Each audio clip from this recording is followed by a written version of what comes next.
Hello and welcome back to FTLG, and hope you enjoyed the last Resident Evil run. I'm now here with organMike's gonna run some of the Bard's Tale Trilogy for us. Hello. Hello, I'm happy to be back. This is one of my favorite games to run, the Bard's Tale Trilogy. We're going to run the first game, specifically called Tales of the Unknown, Volume 1 there. Originally from, I want to say, 1985. This is the 2018 remake that was made of all three games into one package as basically as a promotional support to go into the Bard's Tale 4, which I haven't tried yet, but I understand it's actually pretty darn good. So, here we go, Tales of the Unknown. Chat, if you want to get in on this, I'm going to need 6 character names. And I got one eye on chat, so hopefully I will see when you give me 6 character names. Meanwhile, we've got a little song we can go through. We're going to go to Legacy Mode. These are things that play the game like it played in the 80s. So these are things that I'm going to have to deal with. I'm going to turn off this one, Save at Guild Only, just for marathon safety, which means I could save anywhere now. But all the rest, I've got to deal with that. Everyone has an individual inventory. The songs are specific to the first game. I have full experience requirements, which means twice what I would have to do in a modern mode game. And I'm not going to have an auto map. So, here we go. This is not the start of time, by the way. I will let you know when time starts. The song I sing will tell the tale of a cold and wintry day. When evil fled and brave ones bled, the dark one came to stay.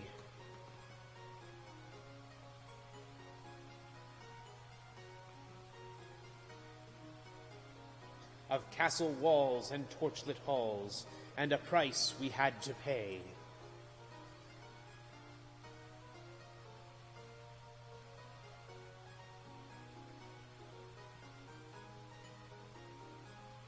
Till men of old for blood and gold had rescued Skara Brae. This introduction is actually true to the original. There was this little scene that happened when you started the game up on the Apple or on the Commodore 64. Volume 1, Tales of the Unknown. I have this big dramatic space, so I might as well. Long ago in the land of Caith, when magic still prevailed, the evil wizard Mangar the Dark threatened a small but harmonious town called Skara Brae. Overnight, all of the town's militiamen disappeared, and Mangar froze the surrounding countryside with a spell of eternal winter, totally isolating it from any possible help. As evil creatures oozed into the sewers to join Mangar's shadow crusade, the future of Skara Brae hung in the balance, and who was left to resist? Only a handful of unproven young warriors, some junior magic users, a couple of bards barely old enough to drink, and a few out-of-work rogues. You are the leader of this ragtag group of freedom fighters.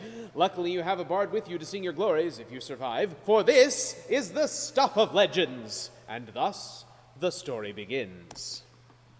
So we're taken to the Adventurers Guild, where we can create our party. The first thing we're actually going to do is delete the pre-made characters, just so I don't accidentally get them into weird places.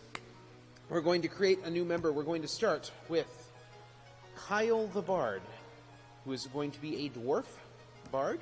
I'm rolling for high constitution here. There we go. 17 is the highest constitution I can roll as a dwarf, and this is Kyle the Bard. We're going to create a new character, Christopher. Christopher is going to be a hobbit rogue. We want 18 dexterity. We've got it. 20 hit points is enough. This is Christopher. Christopher. There we go. Next on the list, FTLG. This will be a female hobbit rogue. Again, we're looking for an 18 in dexterity, which will greatly increase, there, that's fine, greatly increase FTLG's boosts at level.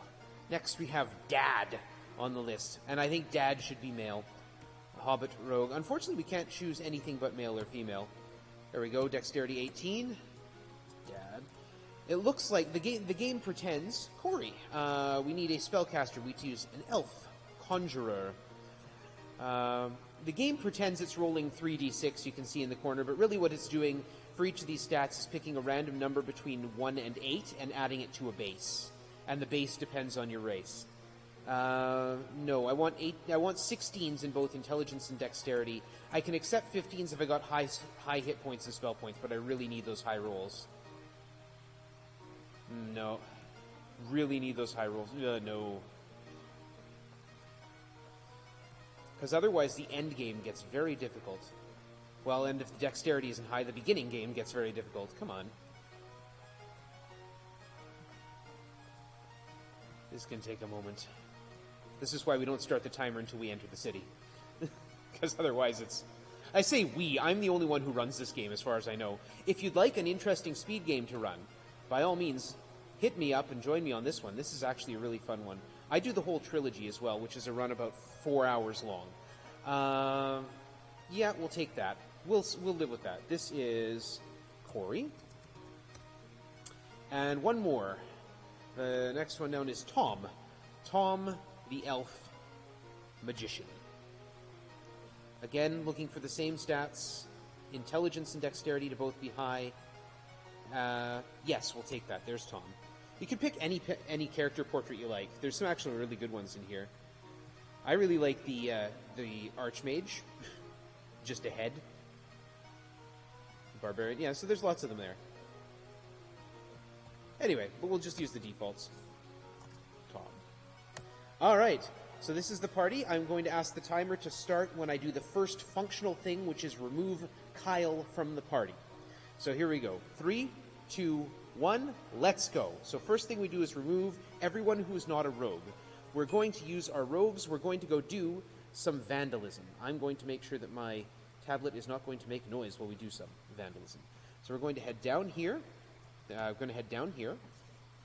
Oh, Kyle will be back. Don't worry, they'll all be back. We just need the rogues to do some vandalism first. We're going to break this statue of a samurai for 300 experience.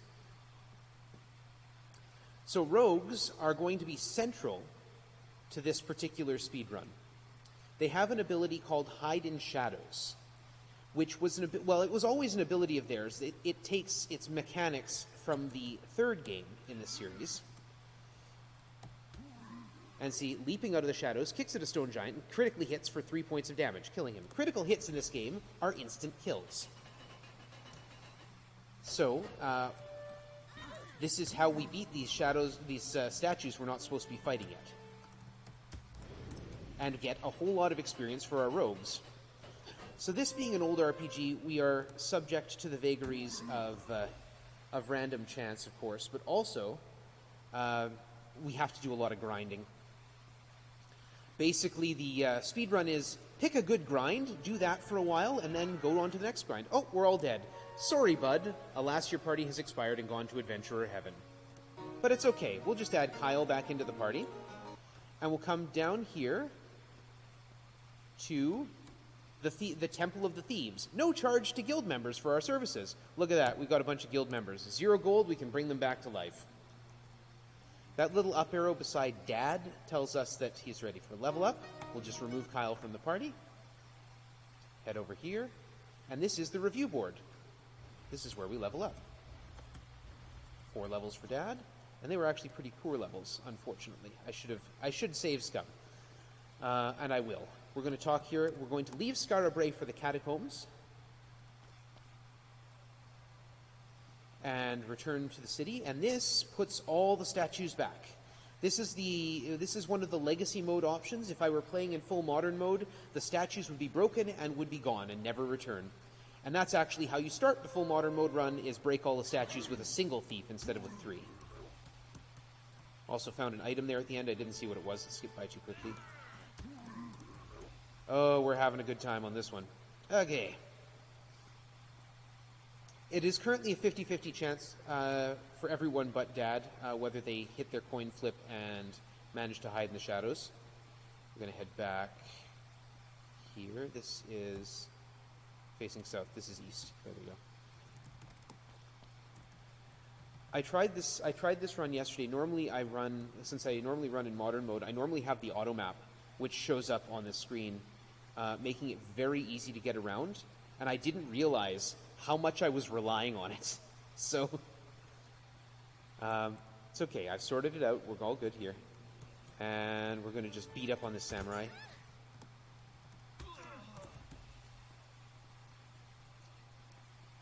for passing Garth's equipment shop there, running back over here to where we fought those big statues that wiped us out before.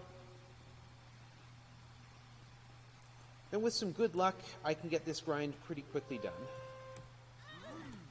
And with luck like that, it's going to take me a little longer. Christopher's ready for level. That's good. Jeez. Let's go revive them. If you don't miss your hide rolls, you don't end up dead, guys. And with that in mind, I am actually going to save scum Christopher's level, because I'm pretty sure that Christopher only has 1 level. Yeah, we're not going to take a 5-point hide in Shadows boost. Yeah, we'll live with 8. Normally I save scum for double digits, but... Oh. A barbarian decided to join me. And I was turning, so I hit the A button, and he's now in front of the party, in the S slot. So there are 7 spots, 6 for player characters, 1 for special characters, who can be summoned or can join the party at random like that. When the special character is killed, they are removed from the party. If I were doing this in modern mode, I would have access to 7 character slots, and special characters would just go in character slots and fill them up, which we use to our advantage in the modern run to block enemies from being able to hit us. Only the first 3 characters in those 6, or the first 4 out of 7, are accessible for melee combat. So, that's the basic grind we're doing. What's eventually going to happen... no, I go this way. Yeah, I'm on the street. organMike. And this takes me out to here where I can say Tarjan to the priest.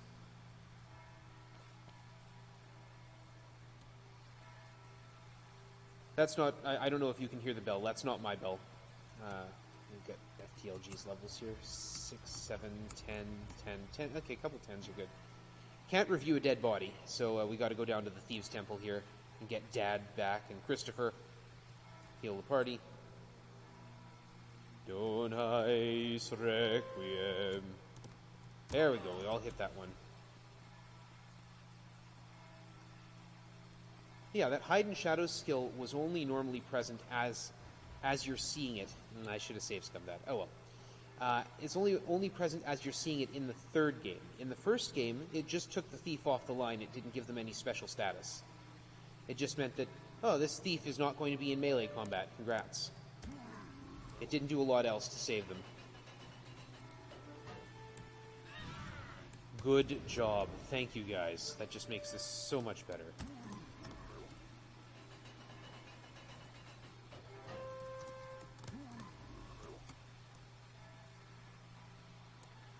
Get some water. As I head back to the Thieves' Temple. So yeah, you might have noticed I'm in a church. This is where I work. I'm an organist. This is my office.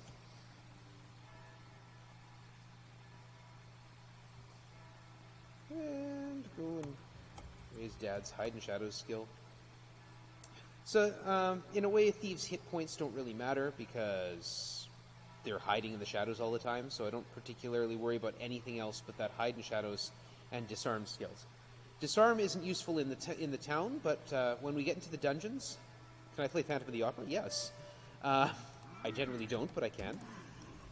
When I get into the dungeons, monster encounters will leave behind treasure chests instead of just giving me stuff. So I'll have to be able to disarm those traps.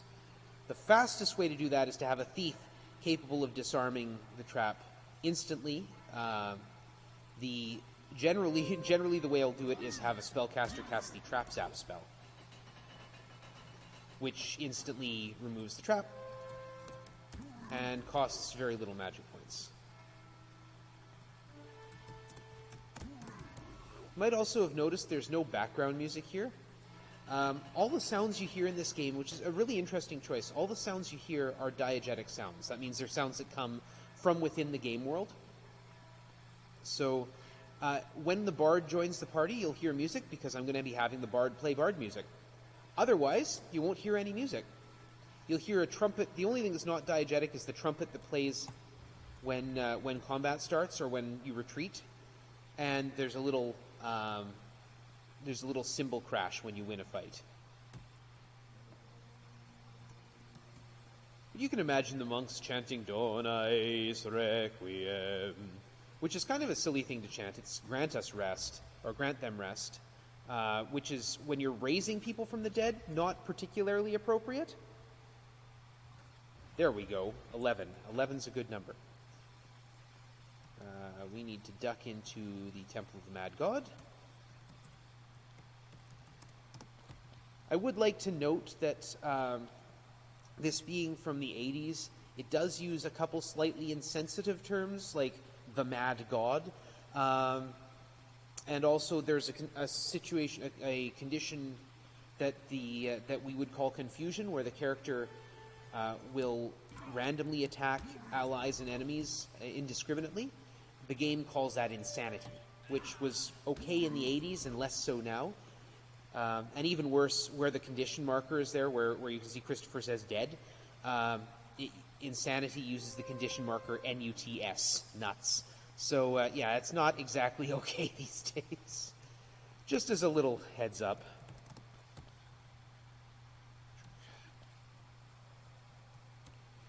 Duck in there, recover the statues. We'll get FTLG's level up. There we go. That was a good one. 11 in both disarm and hide in shadows. 95 is the maximum hide in shadows ability in any given place. We're at 94 on two of them. So their hide in shadows ability in the city is, or their chance of hiding in the shadows in the city is their hide in shadows skill plus 30%. When you start to get into the dungeons, that number goes down, the 30% bonus. And then the last dungeon, I think, is like minus 30 or minus 40. The basic idea being that the further into the game you are, the harder things are to do. So that accounts for hide and shadows skill going up. That accounts for a few other things. But also, we're not going to fight 6 barbarians. We would die. Also of interest, that's how the game calculates the strength of bard songs. If I use a bard song here in the city, we can take out one thief. Dad found a staff. Nice. If I use a bard song here in the city, it's going to be fairly weak. If I use a bard song in the first dungeon, it's going to be slightly stronger, and so on as you go through the game, until you get to the last dungeon, the bard songs are incredibly strong. And they take their power from there. So if I walk into the last dungeon, use a powerful bard song, and then go somewhere else, it keeps that power from that last dungeon. It doesn't go and discriminate. So it's an interesting system that they came up with. It was out of date by the third game. By the third game, bard songs are based on the power of the bard using them, and nothing else. Just the bard's experience level. But in the first 2 games, the song is the power of the song is dependent on the location it was cast. I want to get to as close to 95% chance as I can with these 3 guys to hide in shadows. The other thing they brought back from the third game was the first in the series to include, oh, a nomad decided to join us. That's cool. Nope, that's the wrong way. I want organMike. There we are. The third game was the first in the series to include female characters. Before that, in the first 2 games when you were playing, all your characters were assumed to be male. I don't know why, that's just what they did. I guess they didn't want to spend the space putting 2 character portraits in. I just 46. No, you know what? We're going to go for a higher roll than 7. I said a higher roll than 7. We'll take a 9. I don't like it, but we'll take it. I said I usually shoot for double digits, but I don't want to be here all day. There are other runs in this marathon. I can't just take them all. And we'll go and get Christopher another level. There's an 11. We'll take that. Absolutely. How are we doing? 59, 72, 64. We'll do one more level for Christopher, and then we'll go and grab the spellcasters. Because this grind has only just begun. There goes the Nomad, that's what they're there for. Dad found a torch. Yeah, I'm now gonna save scum these a bit until Christopher gets the level. Not gonna let Christopher take a death. If Dad or FTLG goes down... No, don't attack. Hide in the shadows. This is the problem with me talking while I'm trying to think. You should see me try to walk and chew gum. It's terrible. If Christopher goes down, I will reload. If Dad or FTLG goes down, it's not that big a deal.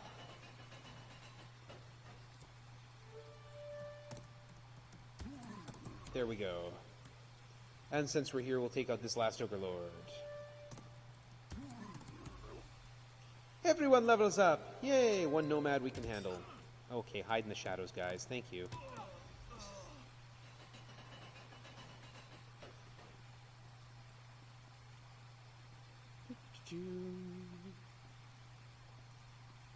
organMike and into the alley. And duck in here to recover. That name, Tarjan, is one you learn in the first dungeon. But I already know it. Because I'm a speedrunner, I have no problem using information I already know to beat the game faster. There's 11, thank you. Not going to take a 5. Not going to take a 4, definitely not. And you guys can get all the nice little tips. The tavern on Rakier Street is the only one that serves wine, and it goes down easy. You'll find out exactly what that means in a couple minutes. There we go. All right, let's grab one of our spellcasters. In this case, the Magician. Add Tom to the party. Other way, thank you. Again, without I didn't realize how much I relied on the minimap until... Okay, now everyone's got a 95% chance. That's almost as good as it gets. The game allows it to go higher if you have a piece of equipment that allows it to go higher. So if I get a thief knife on any of these 3 thieves, I can get that chance up to 100%. Which is kind of cool. But 95 should, they say tentatively, handle it for us. I can't take on the dragon because the dragon has a fire breath. Meaning that even if I manage to hide in shadows and kill the dragon on the second round, the dragon could still kill Tom with that fire breath. Tom cannot be attacked because Tom is in position 4. Positions 4 through 6 are unreachable by melee, which is why we do it this way. Basically using the game's systems against it. It's almost like I'm a speedrunner or something. Anyway. Tom is a magician. There are 4 kinds of spellcasters in this game: Conjurer, Magician, Sorcerer, and Wizard. And they're roughly in that order in terms of power. Conjurers are generally the weakest-ish, but they're pretty close to Magicians. Conjurers and Magicians you can start as. To become a Sorcerer, you have to have got at least 3 spell levels in one of the other 2 classes. And then to become a Wizard, you have to have at least 3 spell levels in 2 of the other 3 classes. So Conjurers, they're the ones who make stuff appear. They make effects like fire happen, so you have a torch, or they summon attack spells out of the air, or they're the ones who summon monsters to stand at the front of the party. Magicians enchant things. So there's 2 spells that illustrate this: Mage Flame, which causes, which is a light spell, and Steel Light, which is also a light spell. Oops, I need money. There we go. We have to buy new spells. Every odd level, we get new spells for the spellcasters. Anyway, it's talking about the difference between Mage Flame and Steel Light. Mage Flame is the Conjurer spell. It actually creates a flame in the air so you can see what's going on. Steel Light is a Magician spell. It causes your weapons to glow so that you can see in the dark. Functionally, they're the same. It's just in terms of flavor. So magicians enchant things. They're the ones who are going to be putting buffs on characters and things like that. Sorcerers, meanwhile, work with illusion. Sorcerers have a very important spell that affects all groups of enemies. Now, up till now, we've only been seeing enemies coming in single groups. That's pretty normal. But enemies do come in multiple groups as we go on. I could probably have taken 3 Mad Dogs. Sorcerers have the only spell which affects more than one group of enemies, which is extremely important for a later grind.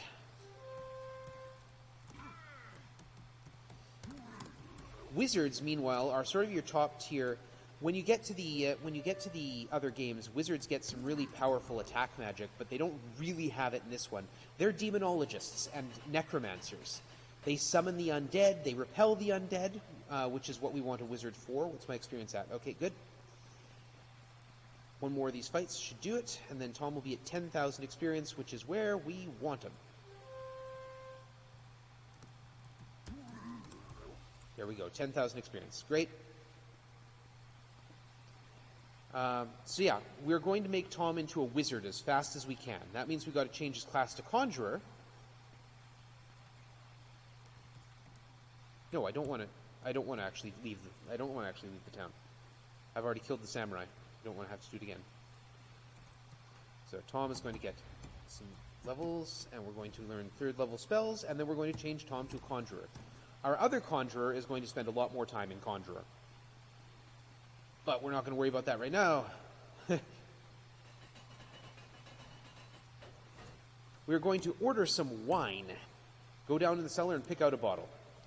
We're going to use that torch we found so that we can see where we're going. In the wine cellar. The wine cellar is just the top of a very deep dungeon. Stairs going down, and we're in the sewers under Scarabray. Through this door are 6 spiders. There are always 6 spiders through this door, and we have a spell that affects the whole group. Like that.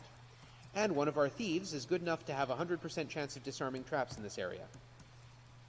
So, we're going to do some fights here. Mithril chain. We can sometimes find slightly better equipment down here than we would find on the surface.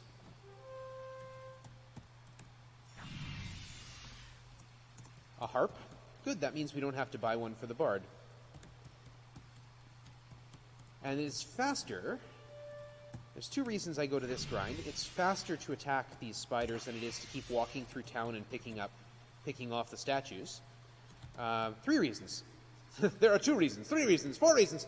But mainly, we get better stuff from this. We get better money. And we can sometimes find special items like that mithril chain. Really, what I'd like to find is a bard sword. Bard like the character class. An unidentified instrument. That could also be interesting. There's a few good instruments for that. Bards are spellcasters, kind of. That's our last one.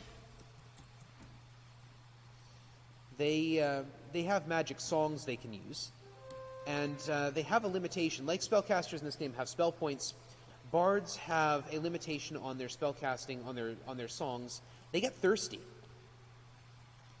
So, if you want your bard to be useful, you have to get them something to drink once in a while. Bards get 1 song per level, and then you have to send them to the tavern. This is Roscoe's Energy Emporium. Roscoe sells spell points. And we just head back to those spiders.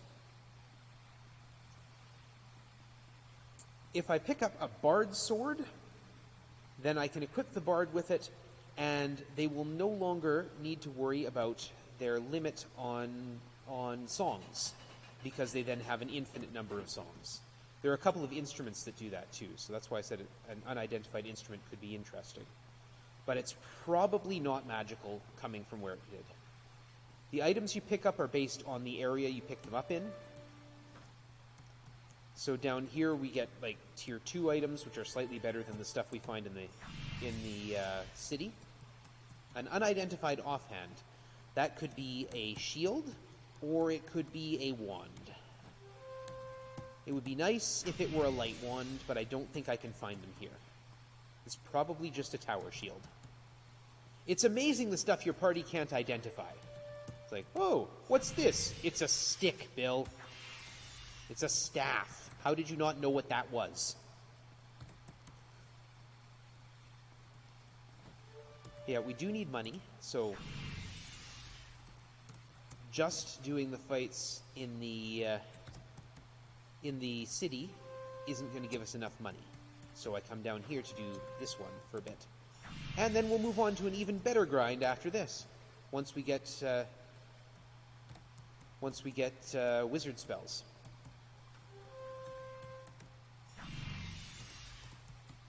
This is kind of how it goes. We just pick a grind, we do that grind for a bit, and we move on to another one. How are we at? 3,000, okay.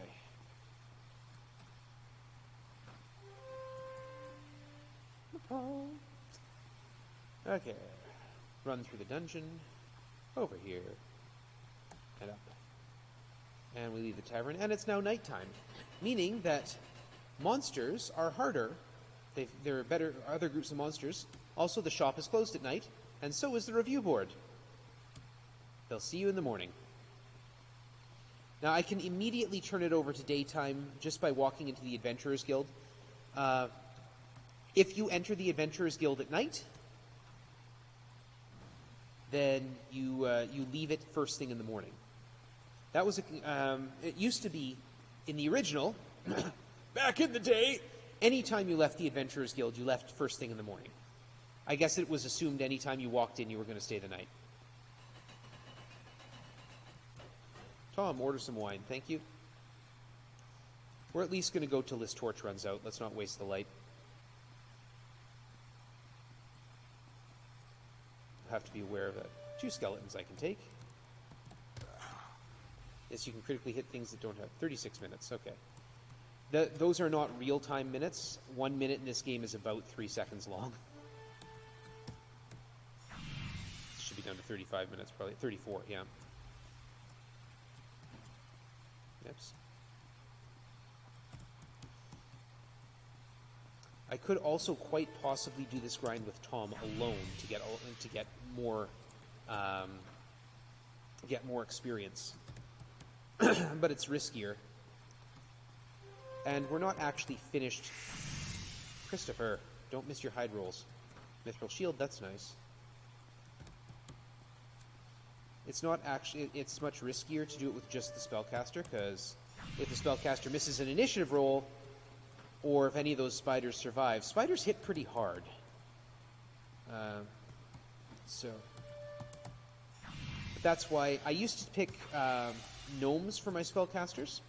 Gnomes have a higher intelligence potential than elves do, but elves can start with a really nice dexterity as well as intelligence.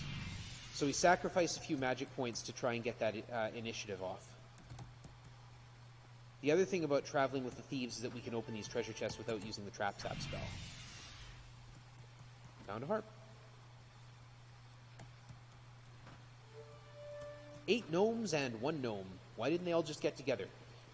We don't like Steve. We sent him off to stand over there when he fights the party. And we're going to make a quick duck in to... Poor Steve. We can make a quick duck in and heal the party. It's something I've said before, but I'm convinced that Steve is the funniest single-syllable name in the English language. We're going to grab our levels. Spell acquiring for Tom. Actually have a healing spell now. That's nice. What's your dexterity? 80, 16. I want that dexterity to go up, Tom. Come on. All right. How close are we to level? Let's... And how much money have we got? We've got 19,000. Okay, yeah. The heck am I? Marksman. Okay, yeah, they're... I said, I'm so used to using the mini-map. Christopher, don't miss your hide rolls. That was supposed to be faster. Come on. The statues that return depend on where you re-enter the city from. Re-entering from the wine cellars means that the only statue that doesn't come back is the statue of the samurai there. Re-entering from the catacombs means all 10 statues come back. If you enter the city from Baron Harkon's domain over here, where I fight the golems and the giant and the dragon, which I'm not going to fight because I would die, those 4 statues don't reappear. The Ogre Lords don't reappear if you come in from Mangar's Tower in the southeast here. Southwest. 41 years old, you'd think I could get my east and west right. Tom, is that... No, that's not where I want. Okay. We're gonna put Tom up to level so that we can get on to the good stuff.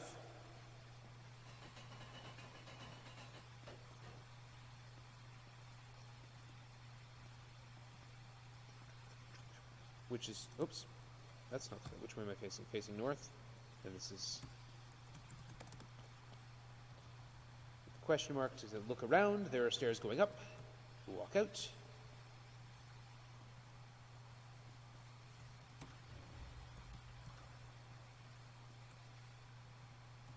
Blue highway. Tom should be quite close now. 2,000 points. Okay.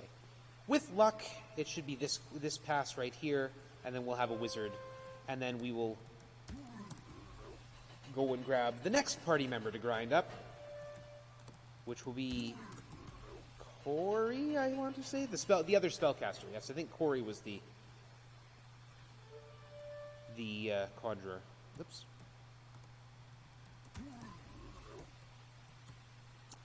We'll get a level for FTLG.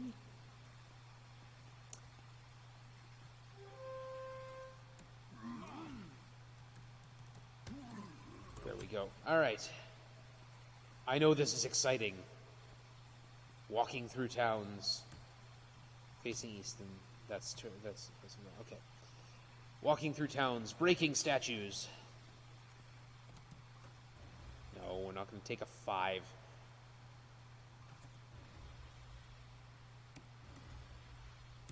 Spell acquiring. There we go. Class change, wizard, repel dead and summon dead.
We can see what the problem is. Sure.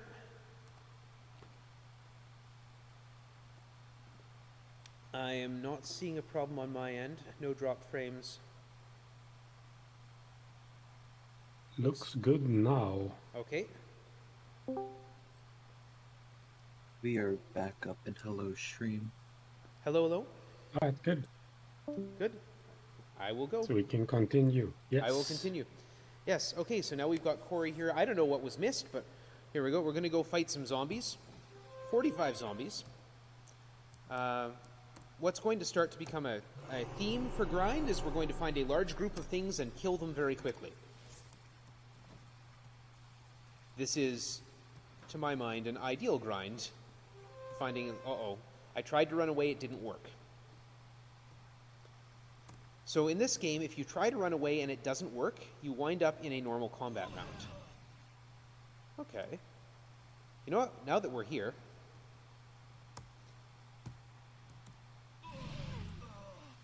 It's a bit more expensive. But we'll take them on. Attack B, attack B, attack B. Hide, hide, hide. Attack. Christopher found a mandolin. I need to make sure I know where I am. Oh, you don't have that spell yet. You do. The magic compass. You can see it right there. It points the direction I'm facing. 11 whites. Repel dead. That's what I didn't want to happen. But that's okay. Actually, you know what? We'll reload just so I don't have to deal with that.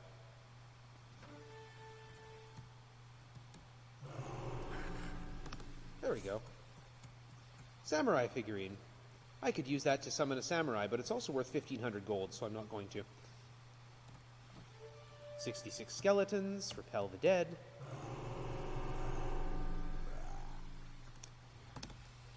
Mithril gloves. That will be nice equipment for Kyle.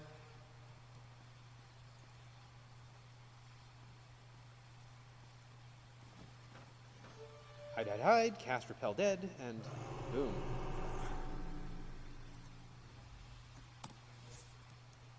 So that's basically one circuit. It gets us 7,000 experience.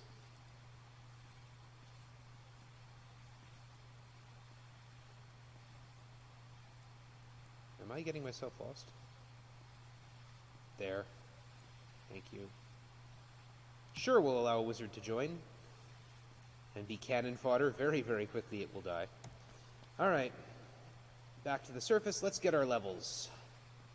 You might have noticed a little blue flash on Tom and Corey's status bars down there. No, we're not going to take one spell point and one strength. You might see it happen once in a while when we're out in the surface. Yeah, we'll take that.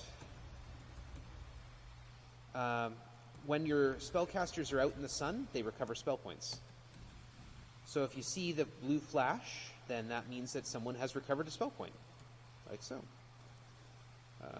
Cells, so we'll keep one of those. Mithril chain we'll keep. Don't need 2 mithril chains.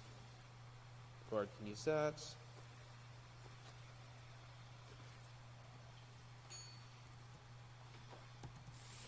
There's nothing unidentified. No, we're all good. Alright. Back into the dungeon. Oh. Back to recover my magic points, and then into the dungeon. So yeah, you see that blue flash. That happens every tick of the clock. The game has a lot of real-time elements, and one of them is that. The other one that goes alongside with it, when that clock ticks, if I've got anyone who's poisoned, they're going to get hurt. It's also when the game checks to see for random encounters. So if I just stand in one place long enough, I will get attacked. Trap's up. There's a trap right there. If I step on it, it will do damage. May well kill some of my guys. Don't want that to happen. We are going to repel some dead. There goes the wizard. Mithril plate, that will sell nicely. No one can use it in the party. Hide, hide, hide. Defend. No, not defend. Cast. Repel dead. There we go. What we're really looking for is a whole lot of points for Corey. Mithril shield can be equipped to someone. I don't need to keep that mithril plate. I want Corey to get to level 7 conjurer spells. That means, actually, let's go this way. That means getting to level 13 conjurer, which requires, there we are, this is the corridor I know, which requires 230,000 experience, which is what we are currently aiming for. These doors are all places I don't want to be except this one. We cast the trap zap to get rid of that trap right there. Come through here, and through the secret door to the stairs to the bottom floor. You'll see Mr. Angry Skull is angry. Apport Arcane cannot target here. Phase doors cannot be cast here. Mr. Angry Skull tells us when nasty effects are happening. Anyway, here's 36 ghouls. This is a way better fight.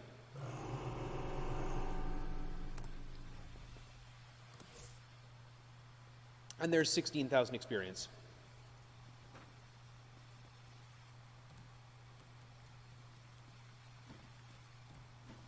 Hide, hide, hide. And that's why I'm saving.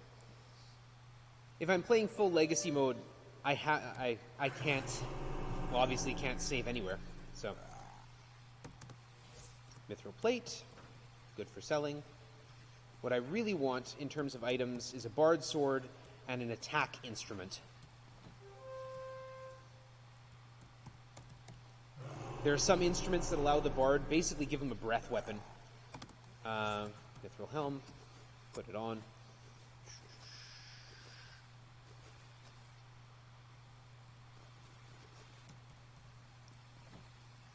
And can take out a group of enemies, which I like. I want those.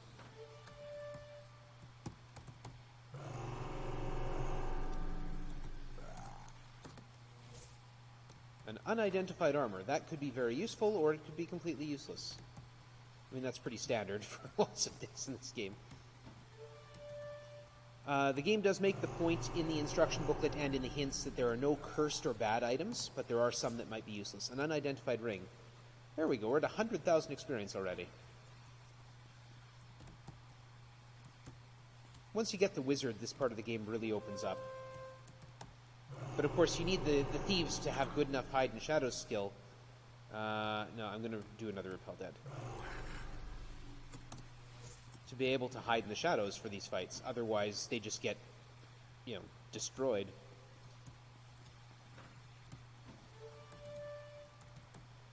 In the modern mode, I just fill up the party with summoned monsters and send my spellcaster down to do the dirty work themselves. Lax Lyre is one of those lovely items that when the bard is equipped with, they do not use up their bard songs. It's extremely useful. No, we'll do another repel. It's not an attack instrument, but it is still very powerful.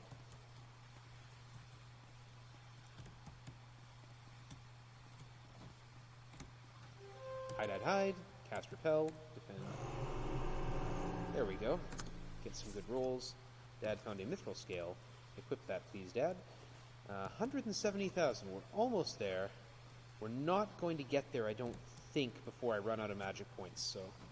I also have to be aware that I have to cross past 3 traps on my way back, so I need 6 magic points for trap zap spells. Tom found a mithril scale. We'll pass that forward to someone who can actually... okay, someone who can use it. That's fine. Unidentified ring, pass back. Lax Lyre, pass back. Unidentified ring.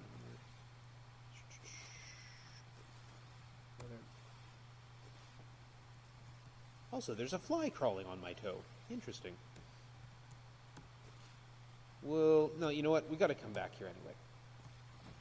We'll play it a little safe. Stepping on that trap would be very bad. Oh, there goes my light spell, too.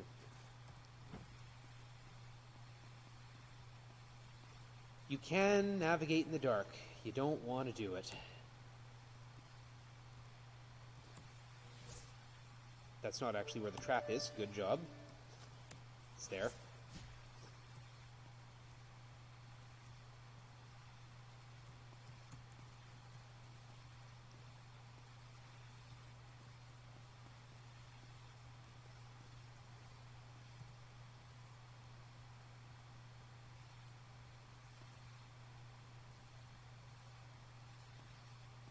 Trying to remember my way through and the... Oops. Out of spell points. Still lets you try to cast a spell if you don't have the points for it, but then it just says you don't have enough spell points, so it fizzles.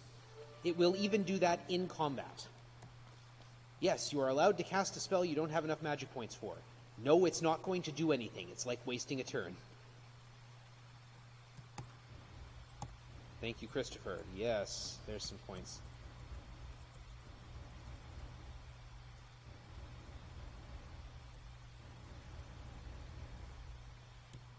Spell acquiring, level 4, level 5, level 6, spell acquiring, level 2, level 3. I could change Tom's class now if I wanted, I don't want to yet. Now they're starting to look good. Things are starting to progress. I'm taking, whoops, thank you. I pooled the money so that we could buy those spells. We need to do a little bit more grind.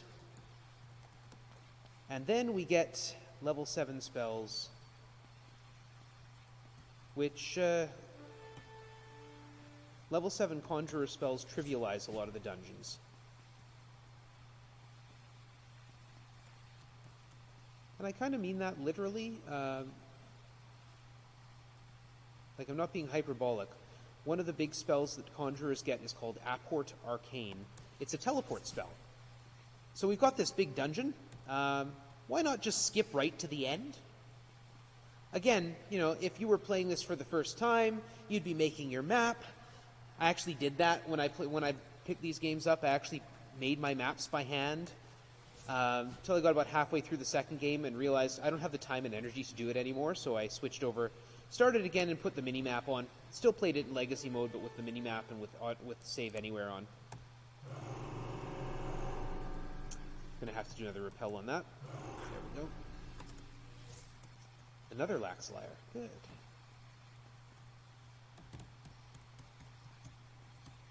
And then you get areas like this, of course, where Apport, like I showed you with Mr. Angry Skull there, Apport Arcane cannot be cast here. Well, that's not true. You can cast Apport Arcane there, you can't target Apport Arcane down here. So in order to get down here, you Apport Arcane to the stairs, but you can't teleport around this floor. One more fight should do it. Let's do it from this fight. 99 skeletons. Give me a chance to get a drink. Boom. Should that? No, it's not going to be enough. No, but we will do this one. Run away from that. This fight. 69 whites. Nice.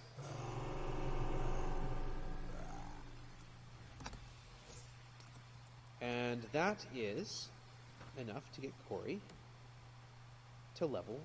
Which way am I facing? That way. There we go. You go up. You end up when you go up the stairs. You end up facing the same way you left. So if you were facing north, you end up north.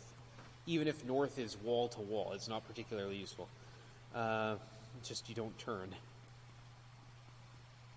which doesn't make sense in a physical description of stairs sense, but it is what it is. 3 wizards, and I tried to run, and it did not work. So we're going to use some big spells to stop them. Starflare, Shock Sphere. There we go. Tried to run. The thieves will hide.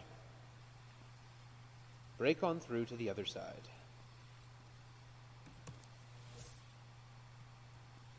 Good job.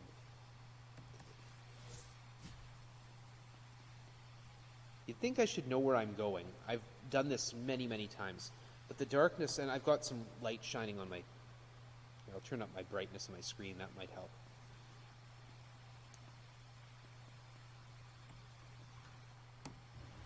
There's that dexterity point. And spell acquiring, Corey, level 7, Apport Arcane and Flesh Anew. Class change, Corey into Magician. That's the wrong class. I should have class changed him into Sorcerer. I know what I'm doing, honestly. Spell advancement. Glad I saved before doing that. Spell acquiring. And I even got better levels. Look at that. Class change, Sorcerer. There we go. And Tom is at level 4 Wizard. We're going to leave him in Wizard for now. And take a look at my equipment. Finally, we're going to add our last party member. Kyle. We're going to toss some equipment their way. You can use some Mithril Plates. Mithril Shield you can use, though. Lax Lyre.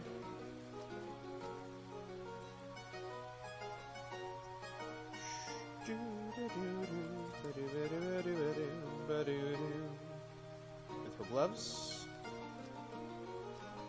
See what that ring is. It might be useful. And otherwise, we've got a bunch of stuff to sell.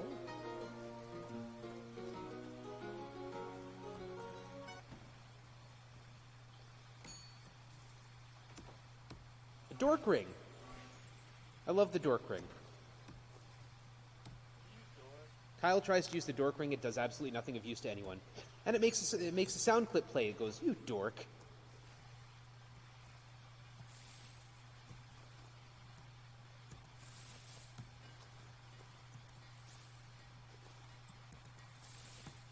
There we go.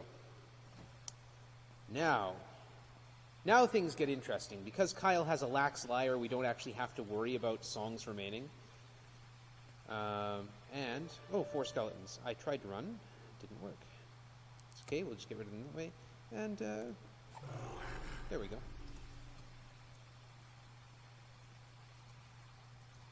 Restore spell points. Okay, we're going to go take on the first boss of the game. Speak to the priest, say Tarja. We're going to use a bard song. The bard song is the Seeker's Ballad. It produces light when exploring, and during combat will increase chance to hit. And now we get actual music. Corey, cast us an Apport Arcane. The coordinates are +8, north 8 north, east 11, and down 1. And there are stairs going down here. This is where we were fighting before. If I follow this wall, I get to here, come down here, and I'm going to get teleported when I move through here. So I'm in a completely different spot now. 3 blue dragons would destroy me, especially with that, like, first level bard in the back.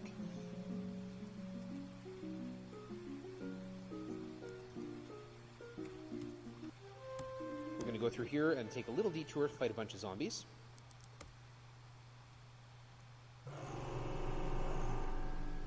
Bard songs, which we can discuss now. Ooh, an elf cloak, thank you. I'm going to pass that back to Kyle. Boom. I should actually change my party order. There we are. Bard songs have an effect outside combat and inside combat. There are different effects. This is darkness, that's okay. The song continues. We're going to trap zap there. And yes, you can use the particle effects to navigate. There would be traps here. This is an anti-magic square. And here's our first boss. The ancient burial chamber of King Eldrick, now a creature of darkness. I love the flavor text in this game. It's fantastic. Now, mortal men, I will drink of your souls, he hisses. You face death itself in the form of one specter. Yeah, it's not actually that threatening. Because again, I've got abilities that weren't supposed to be in the game. I can play music during combat. You notice my armor class changed, went down. This uses original Dungeons & Dragons rules. Lower armor class is better. And yeah, I just kill the specter like that. Just take that. Who gets the eye? Among the items strewn about the burial chamber is a glowing jeweled eye. Corey will take that. And we step over here, we get teleported. We're not going to take those stairs. We're going to go over here and going to kill some ghouls.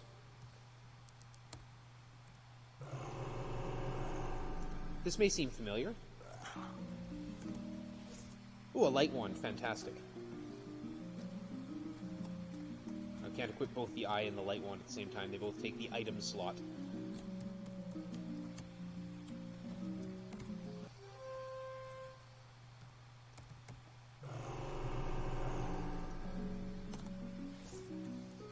I'm looking now for sorcerer levels. Because sorcerers, as I intimated earlier, have the only spell which affects not just a complete group, but multiple groups of enemies. We're going to use a war strike. Whoops. Where is my war strike? Thank you. A shield ring. We're going to put that to Corey as well. Not Corey, to Kyle. Kyle the Bard.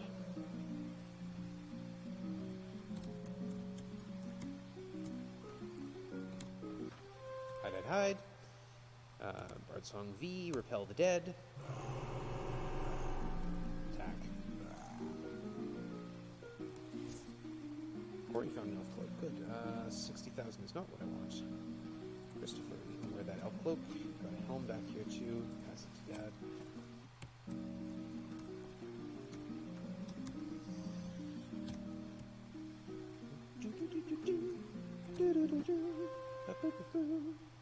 You get used to the songs after a while, like you get very familiar with them. There's a song in the third game called the Safety Song. Oops. Dad got old. Oh, Christopher found a fire horn. There's an attack instrument. it actually changes the sound font. But we want the lax lyre equipped. So Dad is old. He's withered.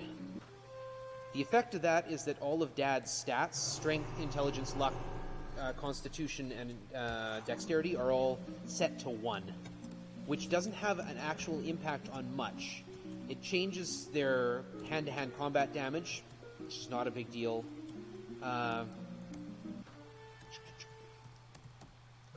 Because they're doing critical hits anyway.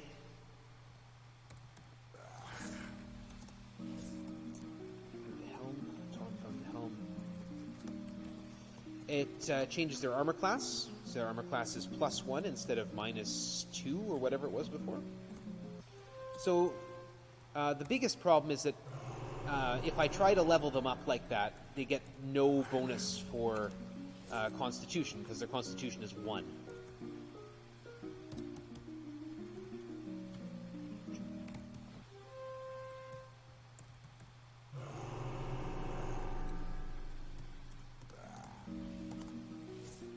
Bard sword, there we go. Oh, Kyle has no inventory space. Unidentified figurines not actually going to be useful. What's our 130? We need 140, so we're there. Basically there. Hide, hide, hide. Let's repel dead. There we are. Throw scale. Don't think. Okay, that's not true. No, put that. That. We don't need to carry these. Now we're going to use a spell called Scry Sight. 2 levels below, 3 north, 9 east. Okay, so 3 north, 9 east. So we need to go 3 south, 9 west, and 2 up. Boom, stairs. Scry Sight gives us our exact coordinates relative to the entry stairs. And what's more interesting is it works even in anti-magic zones. So in places where we wouldn't normally be able to use spells, here's a bunch of levels for Kyle. I shouldn't have leveled up to Dad before curing the old. There's the spell we want, Mangar's Mind Blade. And there's level 5, good. Okay, and I need to class change Corey into Magician.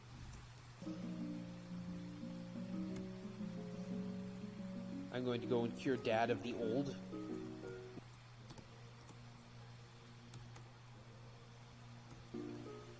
Okay, and we have the eye. We have Mangar's Mind Blade, which is that big, devastating all-attack spell.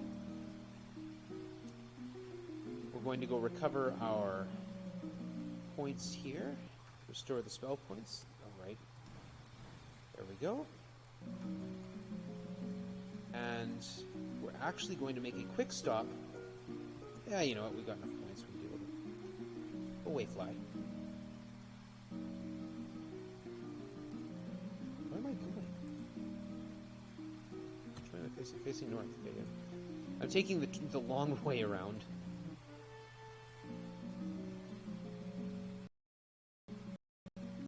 There's a fly literally buzzing right over there. Okay. We're going to change my song Luck Cleric, which raises my defense against, which means that hopefully I'll get away without getting destroyed by this. There we go, we got away with it. Alright. This is Baron Harkon's majestic castle. Threatens trespassers with death. Alright, so we're going to apport Arcane right to where I want to be, which is +5, +11, +2. On the wall, a sign reads, "The Barracks, official robes required." We're going to change our bard song to the Traveler's Tune. I'm going to save. I'm going to step through the door to the barracks. The legions of Baron Harkon stand before you, recognizing you as intruders. Death to them, they scream. I love this intruder alert. Yep. The room is filled with 99 berserkers, 99 berserkers, 99 berserkers, and 99 berserkers. Hide, hide, hide. Hide! I'm going to use the Traveler's Tune. It stacks with itself, so We're all right there. Star Flare on Group A, and Mangar's Mind Blade.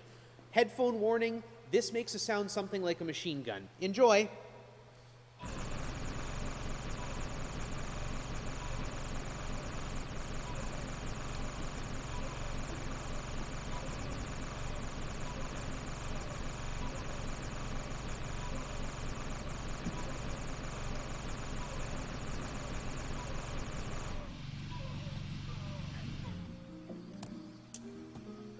So yeah, fighting nearly 400 monsters is how we grind at this point.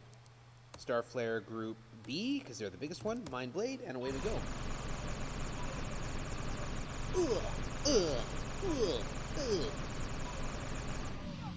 And just kill it.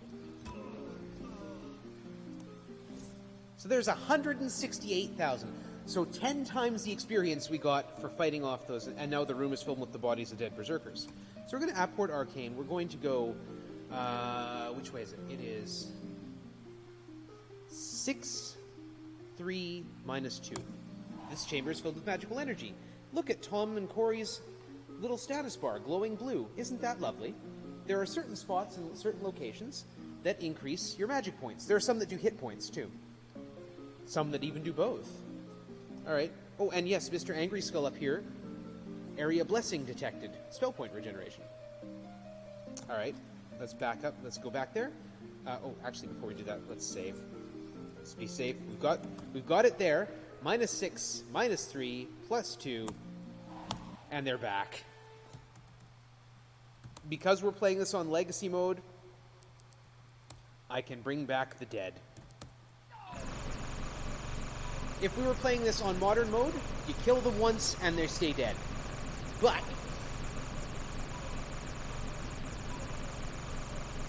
I'm not playing on Modern mode, am I?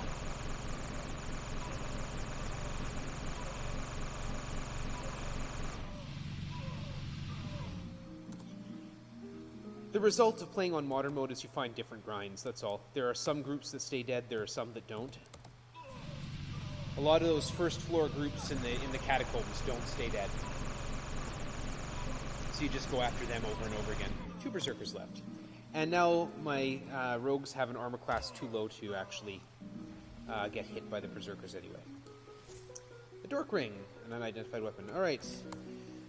We are going to go back where we came from. That's 5, 12, and 2. And we're going to go 3 more. There's a magic glowing crystal sword here. Kyle is going to get that. Oh, Kyle can't take that. Choose a different character. Kyle's going to need that. Tom will hold it for now. And then we're going to apport Arcane 3 east to the door to the stairs down. We're going to go get all those levels we just got.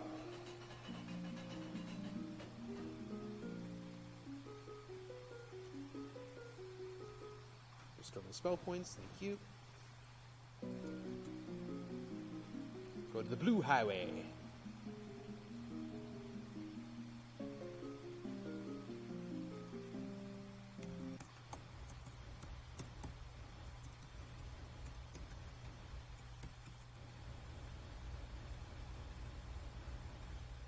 Go. Spell acquiring. And now we have level 7 magician spells. And there's Beyond Death. That's the big one I want for Tom. It's a safety. We'll go to Conjurer, and we'll go to Wizard. Beyond Death is the Raise Dead spell in this game. Trade to 1, trade to 1, trade to 1. And we'll go and get stuff identified. Yeah. View, please. Thank you. Mithril Mace.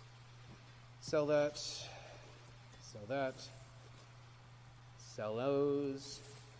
The other thing that happens is Garth will hold on to things that we sold him. So there's the Mithril Mace I just sold.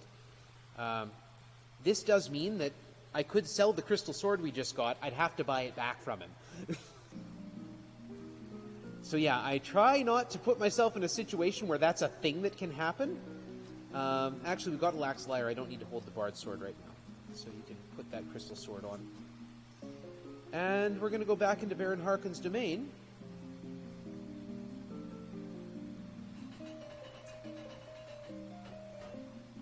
We've already got the crystal sword. We've done our level grinding. So where I'm going to do... Oh, I need to turn around. So let me switch my Bard Song to Seeker's Ballad. We're going to cast Phase Door, which makes a wall disappear. We're going to go to here. Now the second floor of Harkon's domain, as you can see Mr. Angry Skull going mad there.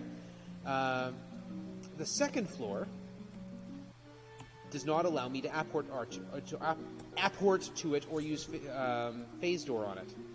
The third floor does, but not the second. So, you know, I don't know, it's poorly designed, but there we are. Smoke in my eyes. That's remedial by just recasting my light spell. This guy.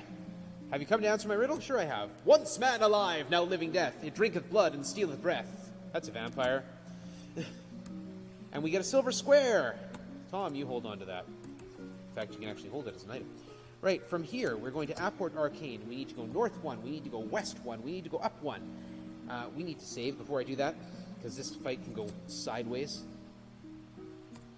A gold statue of a 15-foot-tall warrior stands before you. What will you approach it? Yes. An eye levitates from the party and goes to the statue's empty socket. The statue comes to life. I hunger. The walls shake as the statue stands suddenly, flinging marble everywhere. Gaze at the awesomeness of one mad god. One mad god was not equipped to deal with me, frankly. Luck Laren. That's Falcontine's Fury. Luck Laren. We are going to use Death Strike. Corey casts Death Strike at a mad god, critically hits, kill him. Yes, bosses are not immune to instant death spells in this game. Get a Mithril Axe, that's nice. Now we're up here. We get teleported to Kiliaran's tower in the northeast corner of the town. Those gates that you can see in front here are locked from the outside. We can get out, but not in. This is the entry chamber to Kiliaran's Amber Tower. A stairwell leads up to a lofty level of chambers. Do you want to take the stairs? Yeah, we got to do this. We turn this way. We walk over here, we get teleported. This is darkness, we know where to go. We get teleported again. This is a spinner I'm standing on. It will randomly turn me in random directions if I try to turn. So I'm just going to step off it, because I know which way I'm facing right now. And we'll go in here, answer this question. We go in here. This is dark. We walk over this way. I'm going to cast a magic compass spell. So make sure I'm going the right way. Turn back. Go down here. Go around. Sinister. Passage should be granted. South to the wall. West to the wall. And through here. Big long corridor. Come back here, and before I go through this door, I will save, because there are 6 green dragons, and if I don't run away, they will kill me. Alright, go north, east, south 3, west, north 3, west, north to the Silver Triangle! We'll take that. Go south to the wall, east, south, west, south, 1, 2, 3, east to the wall, south to the wall, then it's west, north, west, north, west, west, and south to the door. And we're through. I want to go through this door, we get a fight here, and then we get the Crystal Golem. We hide in the shadows, we kill it. Look at that, it's dead. And the Crystal Golem always drops an item. Something is happening to the Golem's shattered body. It comes back to life! Oh no. Yeah, we're going to fight it. This is often, I'll often do a little equipment grind here because, as I said, the Golem always drops an item. Oops. Attack. And you can find some pretty high-level items here. We're close to the end. We're close to the end game here. So there's a few things I would like to get off this Golem if he would kindly deliver. A giant figurine is not one of them. A diamond sword is not going to do it either. Will sell nicely. Oh, Dad got a level. Look at that. Adamant mace.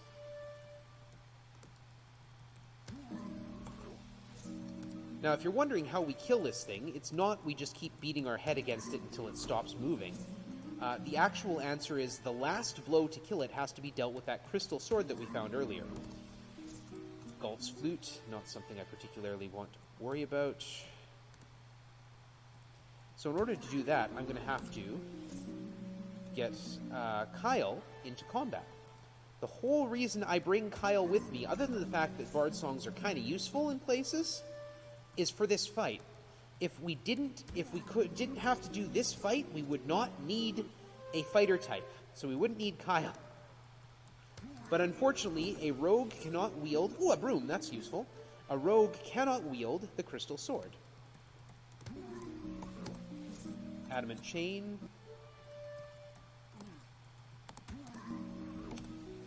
Galt's flute. Okay, that's enough. Alright, we found one good item anyway. The broom. We'll equip that to Corey. It's a weapon. But it also allows... if you use it, it allows levitation. Okay, we're going to touch. Makes foes do less damage in combat. We're going to hide. We're going to use Falcontine's Fury. We are going to start casting buffs on the Bard. Mithril Might.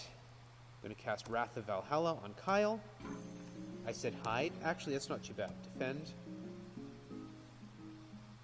Traveler's Tune. We do need to sacrifice one of the rogues. A dead character moves to the back of the party. So when this rogue dies, Kyle will step up into spot 3.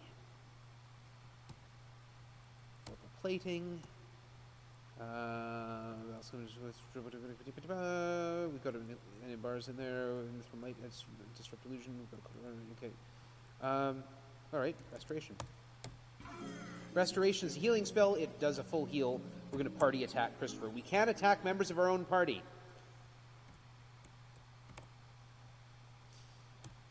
Traveler's Tune, defend. Missed. Of course. Attack. No, not attack. Party attack. Bard Song. Falcontine's Fury. We're too heavily buffed. I can't actually hit. Falcontine's Fury. Yeah. Party attack. We'll use the Seeker's Song to try and increase my chance to hit.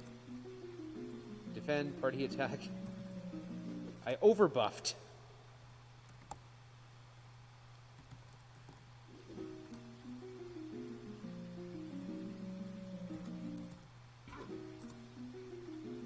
Defend, party attack, party attack. There we go. Okay. Defend, defend, attack. Hopefully we're good here. 103 points of damage, killing the Crystal Golem. And this time, it stays down. Change our song back to the Seeker's Ballad. We're going to have Tom cast Beyond Death on Christopher. We're going to have Corey cast a Restoration. And we have our party back. We get an anti-magic there, which kills my compass, but that's okay. This is a nice big winding corridor. I'm going to ask, I don't have the stream up. What's my time at? If someone could let me know. I don't want to take too much. Yeah, time. Your time is at 1 hour 12 minutes right now. 1 hour 12 minutes. Okay, good. I can show this. This is fun. So, if you wander around that darker area from earlier, you get the clue, beware the sting, south, at the end of the serpent's tail. This is south. This is the sting. There's no way out. It's a trap. Look at my hit points.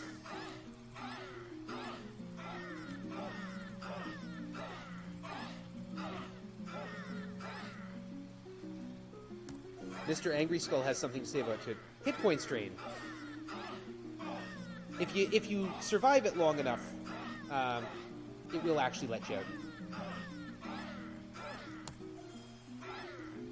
And the way they've worked out in the... It says run for it. Yeah.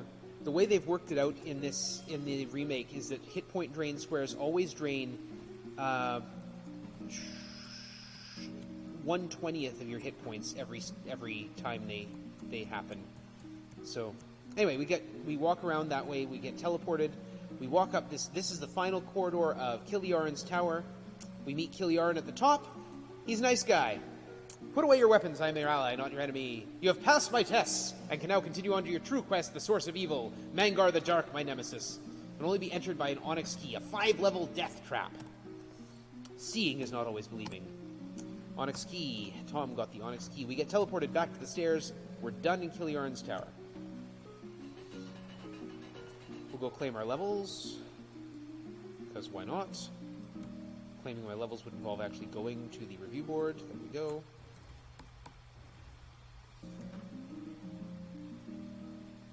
And we're going to see what items we got. Witherstaff, Diamond Shield. I don't think... Oh, the Bard can use that. Okay. Mithril Shield. I'll set up to the front. Diamond Shield. Good. Mithril Axe. Adamant Chain. The Bard can use that. Good. Mithril Chain. Pass that back.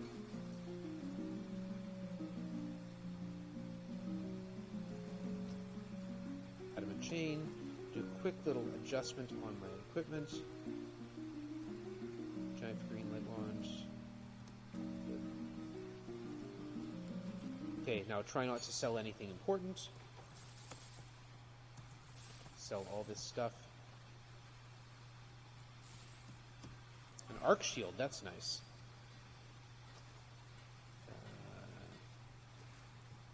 You equip that. The way items work, you see, the way items that would normally have charges work, this game does not have charged items. Instead, items that have magical abilities on them. I sold something I shouldn't have, didn't I? Oh no, you're equipped with the silver square. Yeah. The way that items with charges on them work, if they're not single-use items, they have a random chance when you use them of breaking. So every time I use that fire horn to use a fire spell, it has a random chance of breaking. Every time I use the light wand in Corey's hand, has a chance of breaking. We're going to go back to the wine cellar. I know he told us we need to go to Mangar's Tower in the opposite corner, but I think these guys, they've done some good work. They deserve a drink.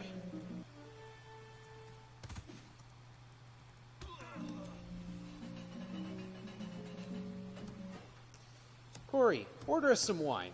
Go down to the cellar, pick us up a bottle. Yeah, you know what? We're just going to skip right past this. -6, -5, and -3 gets me 2 stairs here. We seem to go a long way up. And we're in Night Archer Street in the southwest corner of the map. The entry chamber to Mangar's Tower. We don't have the Onyx key, we don't see the stairs. Alright, once more, we don't actually need to do this dungeon in its entirety.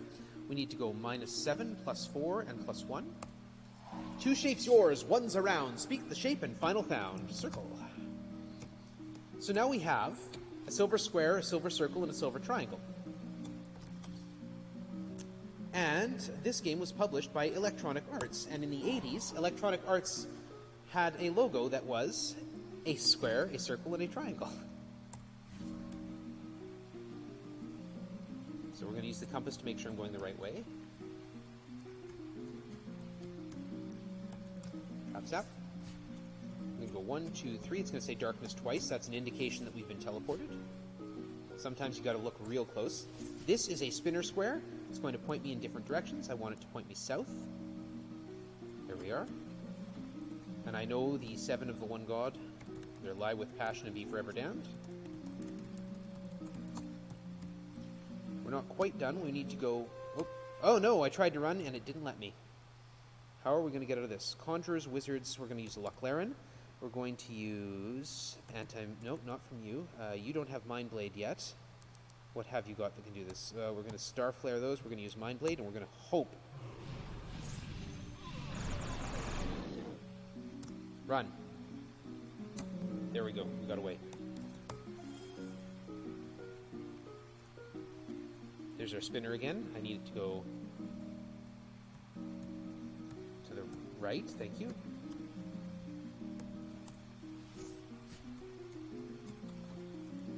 Goes around and around, south, west, north, east, south, anti-magic, west. It's going to sell me something for 50,000 gold pieces. We got the Master Key! We equip it. It has a couple useful effects. For one, all those locked gates we couldn't get through, the gates that blocked off Kiliaran's tower and Mangar's tower, we can now get through them. But more importantly for our function here... Saw myself get teleported, yeah. They negate the effect of spinners. attacked here, and we're going to get attacked by set fight here. These stairs would not appear if I had not answered the Magic Mouth's question. We're going to cast a little trap zap through here. We're going to walk up here. We're going to take on a fight of 50 ghouls. This is for purposes of item grind. This is where I would do the item grind if I were continuing on to the next game.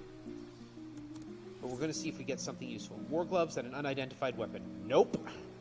Oh well. We're going to cast Second Sight, just so that I remember where things are. That's just a safety. Also, you can see the effects, the visual effects. That's a spinner. Something special, skull etched on the floor. We get teleported. We run away from that fight. There's a trap near. That's why I want Second Sight on. These traps in this dungeon are deadly. There's a spinner, but we can ignore it. There are things like basilisk snares, which instantly turn someone to stone. 2 sleeping giants. If we didn't have a bard, those giants, or those dragons, would attack us. How did I not trigger that trap? Oh, I'm still levitating. I got away with that. I hit the button one too many times. Oh, I tried to run. This time I didn't get away. Fortunately, I just saved. We'll see if I can possibly survive this. I don't think it's going to go well. I'm going to repel dead on the vampires. We're going to Mind Blade. Yeah, it didn't go. We're going to reload.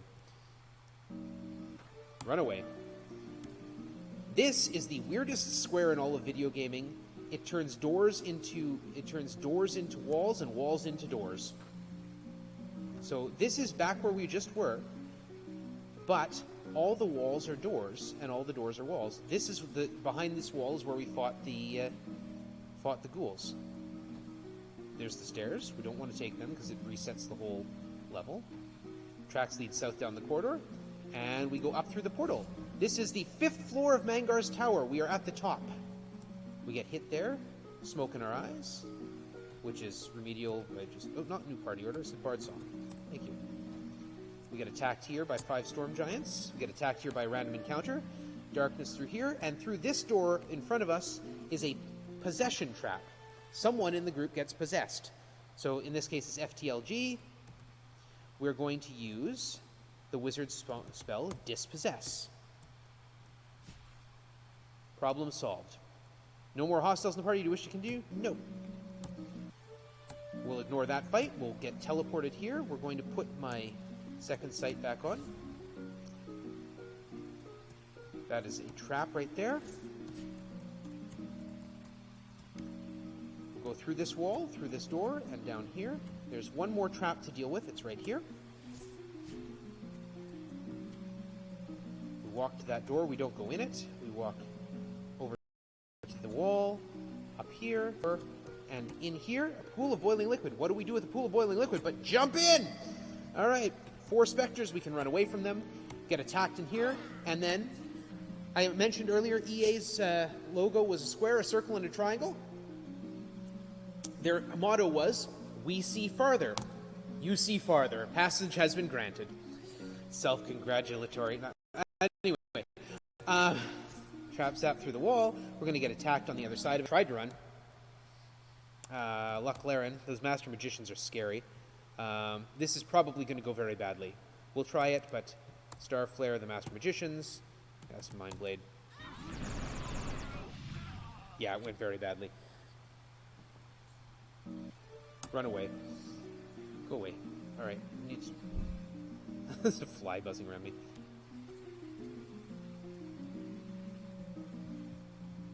Okay. Should be a wall there. Turn this way. Go 1, 2, 3. Turn this way. 1, 2. I'm gonna get attacked right there. Run away. That means cast the trap zap. Through the wall. What can bind the mightiest foes? The Spectre Snare. We're going to use, that is now going to be the weapon for the final fight. Equipped. All right. Now the fun begins. We use that Thor figurine. We're going to save. We're going to change my song to the Luck Laren, because Mangar's a spellcaster, and the Luck Laren provides defense against magic. We're going to cast a YMCA, and here we go. You stand in the antechamber of Mangar the Dark, the evil archmage of Scarabray. He glares at you with deep hatred. Die, mortals! He screams. With a wave of his hand, a few of his close friends drop by. They don't look like a fun group. You face death itself in the form of 2 demon lords, 3 vampire lords, and Mangar. I'm going to hide in the shadows. We're going to use that Spectre Snare on the demon lords. The Spectre Snare casts a spell called Balor's Spellbind, which we're going to use here, too, on the demon lord. What that does is it takes an enemy and puts him at the front of the party in that S slot. We're going to use an anti-magic. Hopefully it helps. Okay, we got one of the demon lords. I hope we got both of them. Oh, only got one. Okay, that's fine. Kyle has been killed. This fight usually goes extremely badly.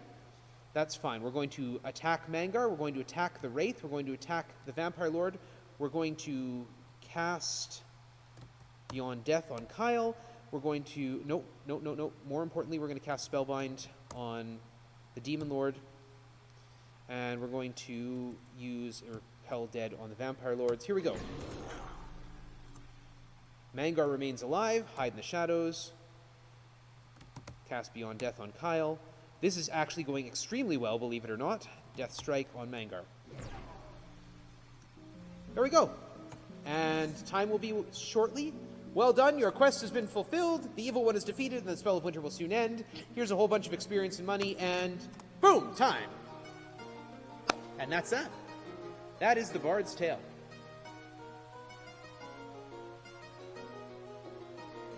And in this version, you can immediately begin Volume 2 and go on to the Destiny Night, carrying out over your characters and their stuff. There's lots of things you can do from there. It's fantastic. All right, well done on the run, and thank you for the run. Well, thank I you hope for you having enjoyed me. it. I had a good time. I got the fly. Got to fly I just got the fly right now. at the end there. Very nice. So if you want to plug anything, what are you doing? Where are you doing it? Well, I'm going to be hosting later this afternoon, so I'll be back here. I stream from here. I stream sometimes organ music. I stream sometimes games. Sometimes I stream games from my kitchen as well. So feel free to give me a follow. I enjoy it. I enjoy having people to chat with while I do my stuff. And hopefully, I think the Trevor Project is an excellent charity. I hope you earn a lot of money for them. Please give to the cause. And other than that, tell someone who's important to you that they're important to you. Very wise words there, and I'll see you back for your hosting slot later. And Yeah. So we'll be transitioning out for the next round. Thank you very much. Thank you.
Enjoying the event so far?